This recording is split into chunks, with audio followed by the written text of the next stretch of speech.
Shalom Bapak Ibu Saudara sekalian, gimana kabarnya? Saya harap damai sejahtera Allah senantiasa melingkupi hati kita, apapun yang Bapak Ibu Saudara hadapi. Bapak Ibu Saudara sekalian, hari-hari ini teknologi itu seperti kiriman Tuhan, anugerah Allah. Kebayang nggak gimana rasanya kalau kita harus diisolir seperti ini, tapi nggak punya smartphone kita. Self-confinement ini pasti tambah sulit untuk dijalani. Tapi sekarang, karena kita punya teknologi, kita punya smartphone, kita bisa lihat satu sama lain, kita bisa telepon keluarga kita bisa video call. Tapi saya dibikin sadar belakangan ini juga, diingatkan untuk berempati. Ternyata kondisi ini juga sudah dialami oleh jemaat kita yang lansia. Mereka nggak mobile lagi, bisa pindah sana-sini, dan mereka juga nggak bisa pakai mobile mereka. Video call gimana sih? Gitu ya, buat yang lansia kan susah. Dan dengan tinggal di satu tempat 24 jam, 7 hari seminggu, mostly di situ terus, kesepian, bosan, itu kayaknya makanan sehari-hari. Kalau mereka nggak bisa menggunakan waktu mereka dengan baik. Atau kalau pakai bahasa di Efesus 5 ayat 16, menebus waktu yang ada. Sulit buat mereka. Dan saya sedikit bisa berempati akan apa yang mereka alami. Nah, dengan dasar itu Bapak Ibu Saudara sekalian, jadi teknologi itu udah jadi berkat yang luar biasa buat kita. Tapi sama seperti pedang bermata dua, teknologi bisa mendatangkan berkat, tapi juga bisa mendatangkan mudarat. Setiap gereja, kalau kita lihat YouTube, sekarang semua gereja bikin channel YouTube sendiri. Upload video khotbah mereka. Dan buat kita bisa punya banyak pilihan. Mau pilih khotbah pendeta yang mana? Khotbah yang seperti apa? Mau gaya ibadah yang seperti apa? Tinggal klik aja, tinggal klik bisa milih. Nah, Bapak Ibu Saudara sekalian, kalau kita nggak hati-hati, teknologi ini bisa jadi cetakan buat kita. Kita ini seperti tanah liat di tangan penjunan. Dan dunia adalah penjunannya. Kalau kita nggak hati-hati, dunia akan membentuk kita sesuai dengan cetakan dunia. Apa itu? Kita akan dibentuk dalam konteks seperti ini menjadi konsumen ketimbang penyembah. Ketika kita datang menghadap Tuhan, sikap hati kita bukan sujud menyembah, tapi hari ini saya dapat apa ya? Khotbah yang saya mau yang seperti apa ya? Karena fokusnya di sini. Kita perlu hati-hati Bapak Ibu. Teknologi bisa datang mendatangkan berkat, tapi bisa jadi mudarat juga. Dan kalau ini terus berlanjut, entah berapa bulan, gambaran yang muncul di benak saya itu seperti pendeta C.S. Lewis, teolog. Dia teolog dari Inggris. Dia bilang, surga itu gambarannya itu terus bertambah, terus naik. Makin penuh sukacita, makin penuh dengan hadirat Allah. Makin penuh kehidupan. Dan itu terus bertambah setiap saatnya. Tetapi neraka makin jauh dari Tuhan. Makin jauh dari sesama. Bayangkan satu tanah, sebidang tanah, yang gak terbatas luasnya. Di mana setiap orang yang hidup di atas tanah itu, hidup makin lama makin jauh satu sama lain. Makin lama makin menjauh dari Tuhan dan menjauh dari sesama. Karena mereka nggak tahan satu sama lain. Mereka nggak bisa tinggal bersama-sama. Mereka orang-orang yang nyebelin, yang nggak enak. Dan orang-orang yang makin lama makin jauh dari satu sama lain itu di-consume by himself, by herself. Dikonsum, diserap oleh diri mereka sendiri. It's all about me. Serem ya, neraka bayangannya kayak gitu. Dan itu bisa terjadi sekarang Bapak Ibu Saudara sekalian. Ketika dunia terus membentuk kita lewat gaya kita menggunakan teknologi yang ada. Di satu sisi, kita ada gambaran neraka yang makin hari makin jauh dari satu sama lain dan makin kesepian, tapi nggak bisa tahan, tapi kesepian. Di satu sisi yang lain, kita punya gambaran tentang komunitas orang percaya. Di gereja kita nyebutnya kedup, kelompok hidup. Kelompok atau komunitas orang percaya yang hidup bersama, ini adalah model yang udah kuno banget, udah ada dari zaman dulu. Tapi gaya ini makin waktu makin tergerus. Apalagi tahun-tahun 10-20 tahun yang lalu. Atau bahkan mungkin sampai sekarang masih. Gereja masuk satu tahap di mana orang-orang sebut entertainment church atau mega church. Gereja yang menghibur. Atau gereja yang besar, di mana semua orang berbondong-bondong datang ke satu gereja yang gedungnya besar untuk disuapin secara spiritual. Akibatnya, mindset orang-orang Kristen yang datang itu mengkaitkan kata gereja dengan gedung, ornamen. Ada salib besar di depan. Ada di tengah-tengah mimbar. Dan mereka fokus kepada mimbar itu. Bapak Ibu Saudara sekalian, nggak ada yang salah kalau pendeta menyampaikan firman dan kita fokus memperhatikan. Tetapi kalau kita berpikir, oh, cuma pendeta yang bisa menyampaikan firman. Jadi saya harus datang ke gereja untuk bisa dapat makanan rohani. Ini keliru besar Bapak Ibu Saudara sekalian. Di Efesus 4 ayat 15 dikatakan, dengan teguh berpeganglah kepada kebenaran di dalam kasih. Dan dengan melakukan hal itu, kita akan bertumbuh di dalam segala hal ke arah Dia, Kristus yang adalah kepala. Jadi ayat ini Bapak Ibu Saudara sekalian bilang ke kita sebagai orang Kristen punya tanggung jawab.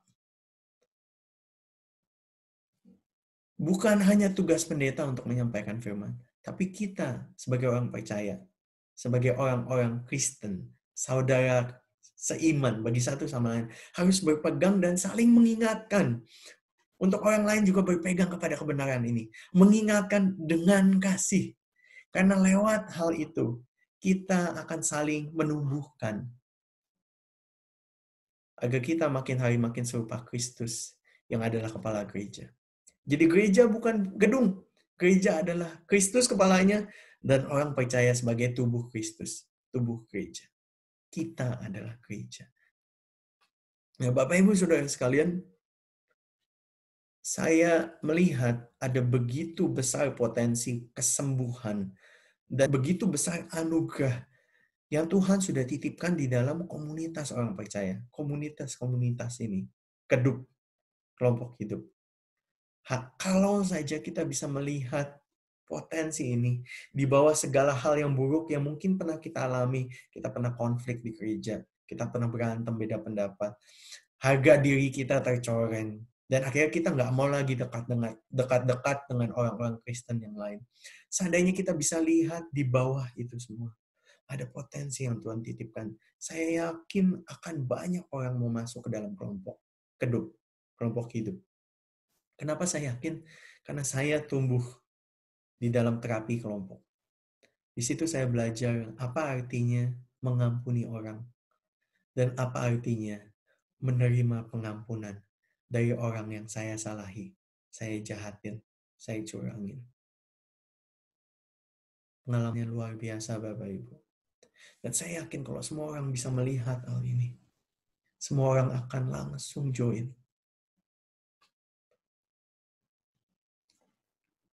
Saya yakin Tuhan bisa bekerja dengan luar biasa.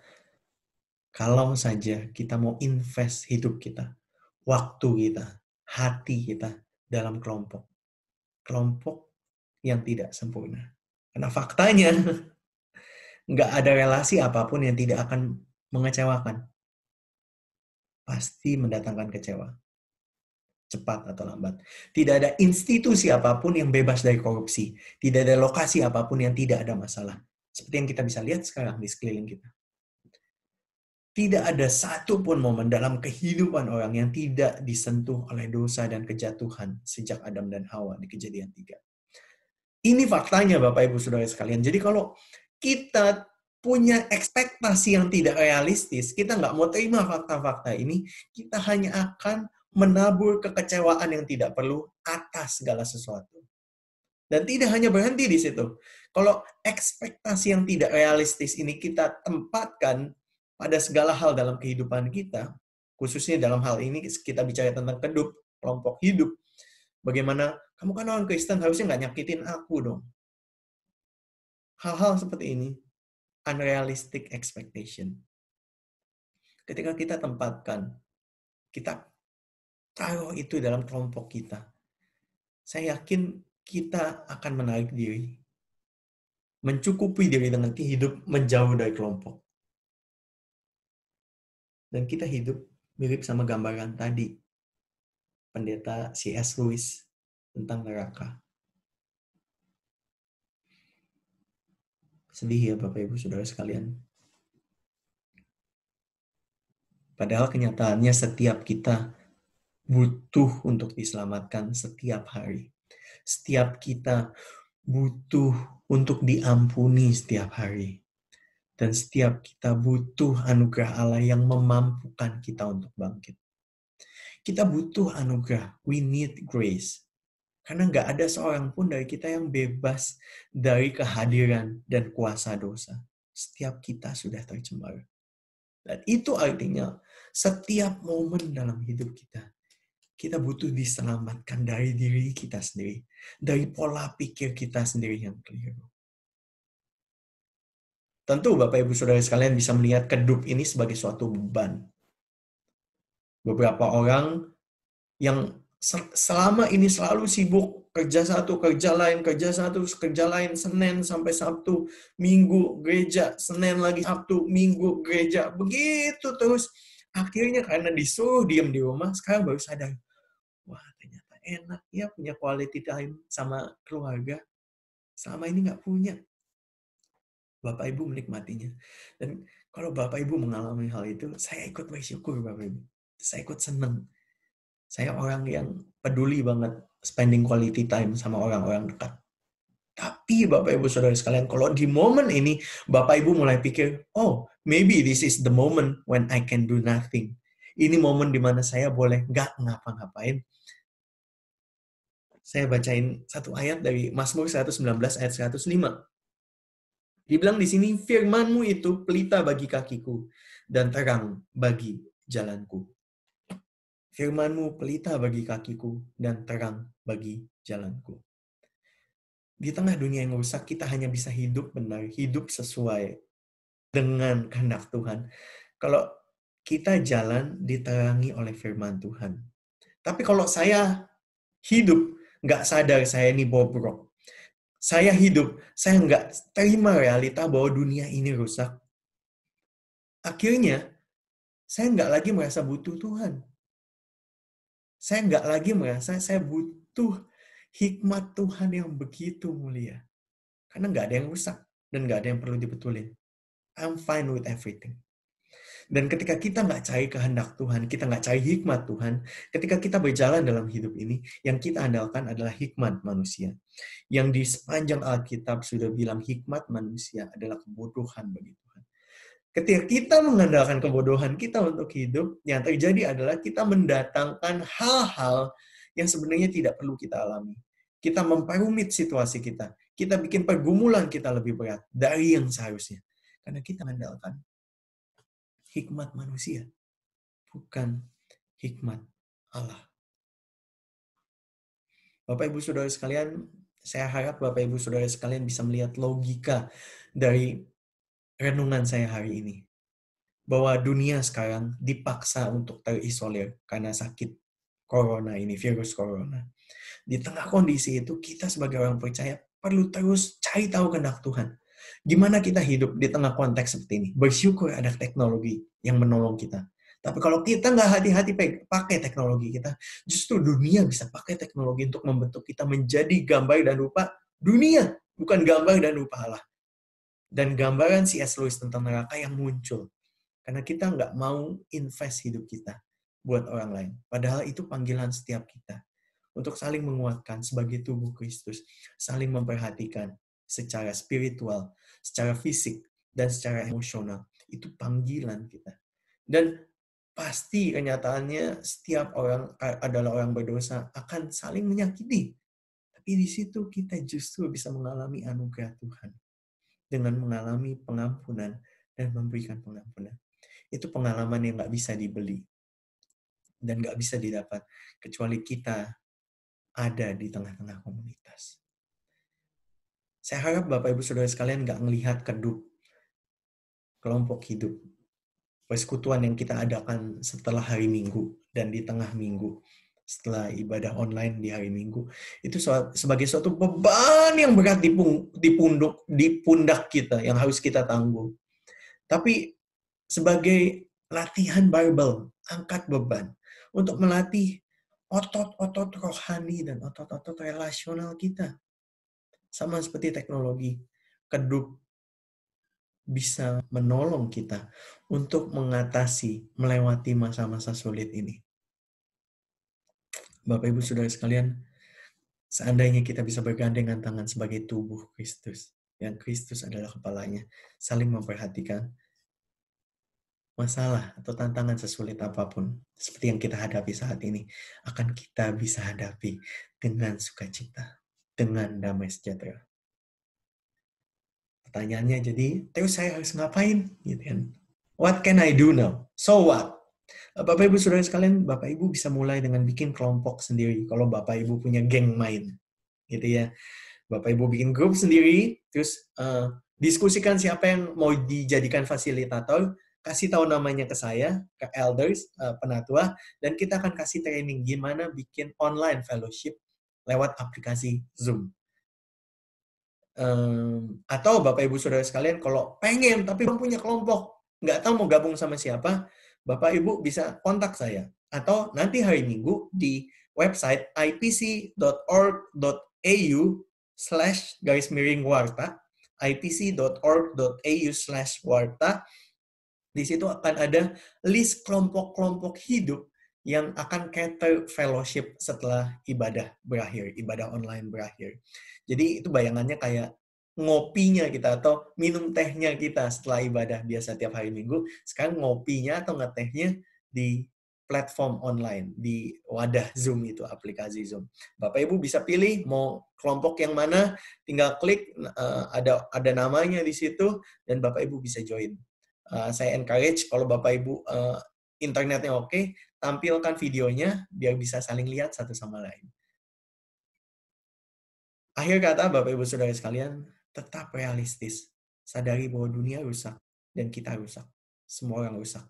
Dan yang kita butuhkan bukan saling blaming, saling menjauh, tapi justru saling extend grace, membagikan anugerah.